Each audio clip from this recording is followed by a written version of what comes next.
guys, Damien here with GameSpace.com, and I am here today with the Logitech StreamCam. This is their brand spanking new addition to their lineup of webcams. This guy is, as the box suggests, running at 1080p at 60 frames per second. That is the maximum resolution and frame rate that you will get with this bad boy.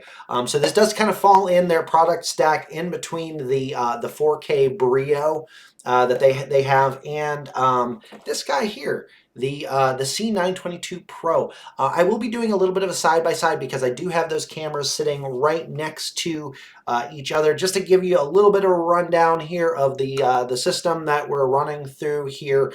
This is a Ryzen-based system that we're connected with, Ryzen 7 3800X, and we are running a GeForce RTX 2080 Founders Edition in the system as well. So no slouch of a system. So we shouldn't have any issues with the camera or stuttering or anything like that, because the system is going to be able to handle it here for itself. So what you're seeing right now is the Logitech Capture application. We've got that going on here. I want to run through some of the things down on the side there. Sorry, got to get my directions right here as I'm looking at myself mirrored.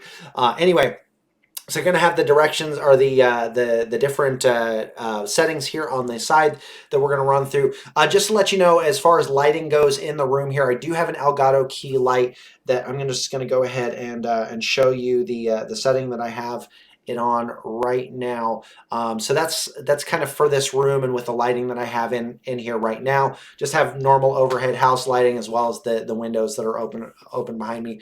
Obviously, not exactly ideal light control for this room with the windows and whatnot, but it does give you just kind of a starter standpoint, which is really what this guy is kind of made for. This is for people who are getting started in content creation that don't have big fancy cameras and whatnot, to give them some option to be able to get some good frame rates and good stable footage for their capture. You can set the video up to prioritize either frame rate or exposure. This really comes down to what is it that you value. Do you want the high 60 frames per second, or do you want a little bit better true to color form with your capture here? Speaking of that, we have some backlight correction here. So if you have a less than ideal situation with lighting here, you have the ability to flip this on. There's kind of this automatic thing here. I actually like it without the backlight correction on. Maybe it's just me, but I like seeing kind of the richer blacks and deeper colors within there. But if you have a situation where you need a little bit of extra help with just your lighting there, this will be able to help you with that. The audio channels here, you can either capture in dual mono or stereo. So you've got that option there. Image stabilization is really kind of interesting. So if you have your camera or your monitor or your camera set up on a desk that's not exactly the most stable as you're kind of feverishly clicking keys here, we've got a little bit of extra help with that. I'm going to go ahead and turn that on now. It does zoom in a bit. I'm going to let the camera catch up here a second. Okay, so it does zoom the camera in for a bit here, but even though you've got a little bit of shake on the camera, the focus is still on my face and not necessarily as shaky there. So we're going to switch back here and wait for the camera to catch up to me. Go into auto framing here. This is kind of interesting because the camera, if I'm not mistaken, it'll follow my face. So if you do something like this, it will follow you. It's really kind of trippy to play around with that.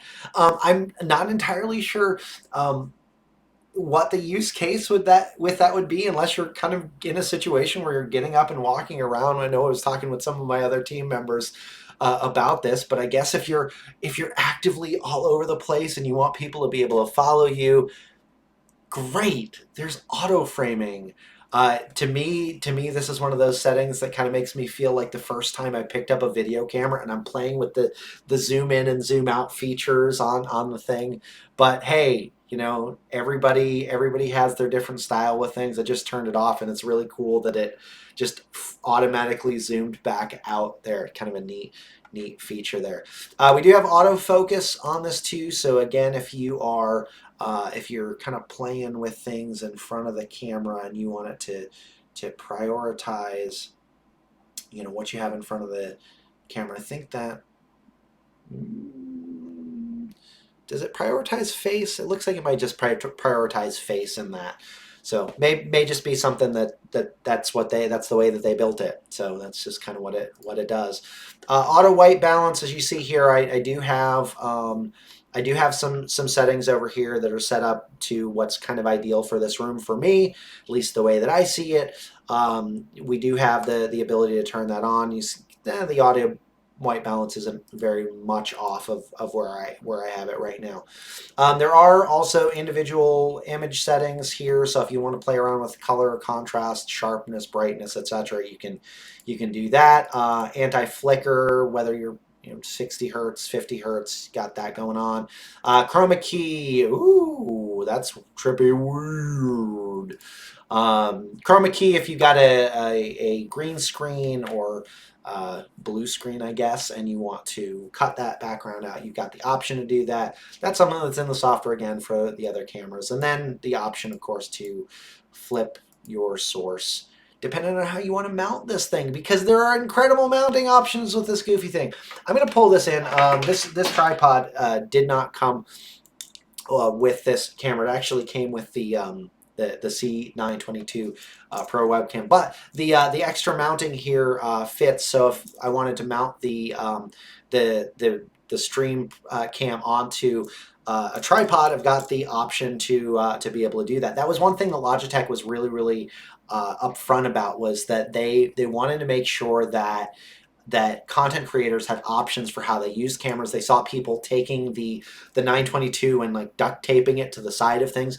There is a portrait mode with this camera, so if you turn it 90 degrees, you will actually be able to run the camera in portrait mode. So that's kind of what you have the option with the extra mount. The camera itself does have a monitor top mount that you can do the same thing with, reorient it. So if you're doing something like making TikTok videos or Facebook videos, you've got the option to do portrait mode with that. So I'm just going to go ahead and I'm going to switch over to the 922, speaking of, just to run through some of the same things so you can see that stuff side by side. So we're just going to click over here. I did have that set up. You will see that the image tracking is not as smooth. The motion. I can definitely tell that there's a blur on the motion for the capture. Remember, this camera is running only at 30 frames per second, so you're getting half the frame rate with this camera. It does run at 720p at 60 frames per second. So if you're not looking to do full screen setup and you just kind of want that like picture-in-picture thing, the 922 may be able to suffice for your use case. This camera doesn't have as many of the options built in with it as the StreamCam does, but you do have things like autofocus, the zoom, auto white balance, etc. Same image settings, key, chroma key, and so on and so forth. So anyway, I'm going to have the full write-up for my thoughts on this thing. Initial thoughts on this camera, I'm going to go ahead and switch back. So initial thoughts on this camera. It is really neat to be able to see Logitech kind of bump up their game in the 1080p space when it comes to the frame rates for their cameras. That was one thing that with the 922 that was kind of a little bit of a bummer, was that even though you could do 720p at 60 frames per second, the 1080 definitely wasn't there.